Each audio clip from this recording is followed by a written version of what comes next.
During our last habitat exploration, we looked at salt marshes. As we learned, marshes form when sediment buildup in slow-moving water allows marsh grass rhizomes to take root. Yet not all sediments give rise to marsh grasses. Some support vibrant ecosystems of their own. In a land of shuffling sands and shifting tides, soft sediment shorelines are a dynamic, rich, and fascinating habitat. Let's explore why.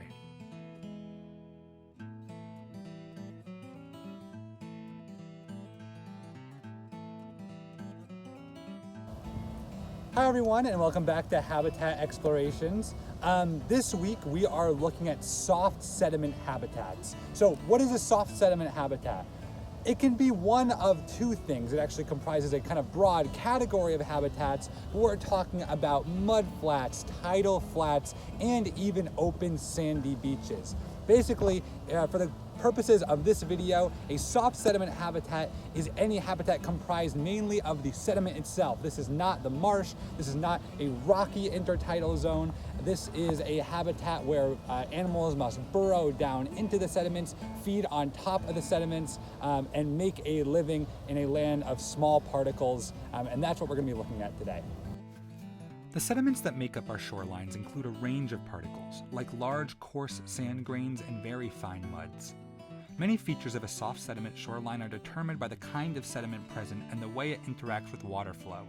Faster, high-energy water flow carries fine particles away, but leaves larger ones in place, and this sorting of particles gives rise to the array of different soft sediment habitats we see around the Sound. Open sandy beaches are maintained by wave action that removes fine particles, and muddy tidal flats build up because there is little wave action to strip them. As we discussed last time, this accumulation can lead to the formation of marshes, but not always. Many different factors are at play here. We can see the sorting of particles play out on small scales, like on a beach. With each breaking wave, sediment is piled up on the beach, but when the water retreats, other sediments are pulled away. Larger sediments, coarser sands, are piled up on the top, while fine sediment gets pulled back into the water, to settle again only when flow is minimal. On the shores of the Long Island Sound, wave energy is small, and so our beaches are generally narrow and muddy. The sorting by waves is not as extreme as on the open Atlantic coast with its pounding surf. While waves keep soft sediment habitats in constant flux, another important type of water movement is tide. Intertidal habitats, submerged at high tide and exposed at low, are subject to more extremes of condition than any other. Shuffling tides can expose vast sand and mudflats to the sun and open air, and any marine species living there must adapt to these conditions or perish. Those that don't ride out with the tide often burrow. In fact, much of the biotic community in these habitats is found beneath the surface. Depending on the density of the sediment, this opens up a new concern: access to oxygen, which most organisms need to breathe. On thick mudflats, not much oxygen makes its way beneath the surface, but burrowing organisms aerate the sediment by opening it to the air and water, and allow a whole host of organisms to live beneath, many which never see the light of day. A select few do manage to stay on the surface. This is a complex biotic system, so let's meet some of the players. Soft sediment shorelines are a tough place to live, and it often helps to be small and unobtrusive. Horseshoe crabs are some of the largest organisms here and scour the surface of the sediment, picking up organic plant matter and small prey, worms, small shellfish, etc. They are not the only organism that gets by feeding on that top layer of slime. Flats are home to huge numbers of grazers. These Atlantic mud snails scour the surface of the mud, scraping away algae and the detritus from salt marshes nearby. The snails are then preyed on by crabs, including hermit crabs, which will also take the snail's shells post-mortem. Other types of crab pick through the gunk too, using their claws to bring food to hungry mouthparts. The food that settles to the flat is replenished with each high tide, and so these crabs, being mobile, chase the water back and forth after fresh pickings. However, crabs are not the top predators here. This spider crab attaches algae to its shell in order to blend in with the seafloor. They are hungry fish on patrol. Fish come in with the tide to feed on the invertebrates they find on the surface of the mud and sand. Yet many of these fish are also getting away from deeper water predators themselves. The marine food web is endlessly complex.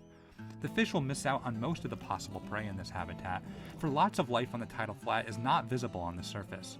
The diversity of life beneath can only be hinted at by the mounds of sediment that form around burrow entrances, where worms are making their way through the mud and leaving spiraled deposits of excrement in their wake.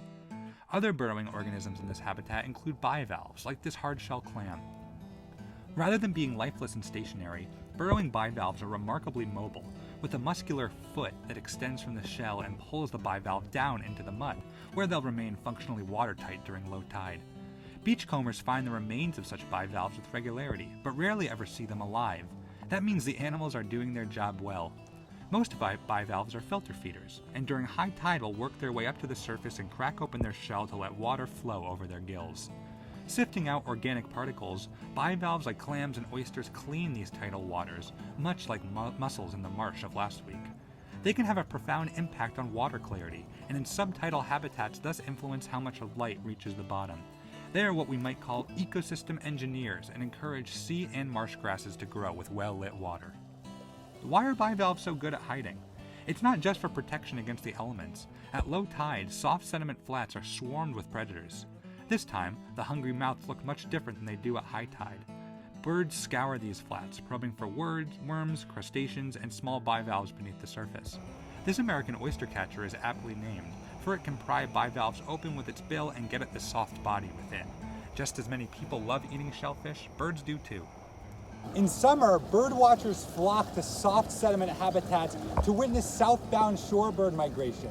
The rich muds and sands that support a whole host of microscopic life make up the basis of a food chain that a lot of these migratory birds depend on. So on their way south, from Arctic breeding grounds or northern breeding grounds down to their wintering grounds, all throughout late summer into early fall, they'll use the rich sediments of the Atlantic coastline, including the Long Island Sound, to stop over and feed up before they move on.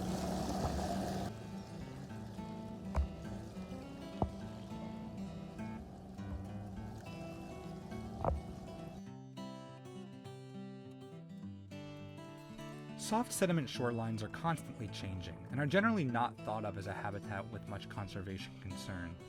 That being said, these shorelines are under heavy demand for human recreation and development. The sandy beaches of the Long Island Sound are home to two of the Sound's most threatened bird species, the piping plover and the least tern. As these beaches are trampled by beachgoers, dogs, and off-road vehicles, sensitive nesting habitat is degraded. When you see enclosures on the beach warning about nesting birds, please respect them. In general, people tend to think of beaches as an empty place devoid of wildlife, and while they are not super biodiverse, much of the wildlife present is simply invisible to the undiscerning eye. Tread lightly here. Another threat to soft sediment shorelines is coastal erosion. Sediments are prone to removal, and human interference in coastal processes, seawalls and jetties, dredging, and coastal development, alter the natural cycling of sediment that keeps these habitats healthy, replenished, and functional. As you walk through the shallows and kick up sand and mud, think about where it will drift off to. What kind of role are you playing in this ecosystem? What organisms might you be interacting with, directly or indirectly? There is so much to explore in a soft sediment shoreline, but it can take practice to know where and how to look. Thanks for tuning into this edition of Habitat Explorations. Next time we'll be looking at another coastal community, the Rocky Intertidal. See you then!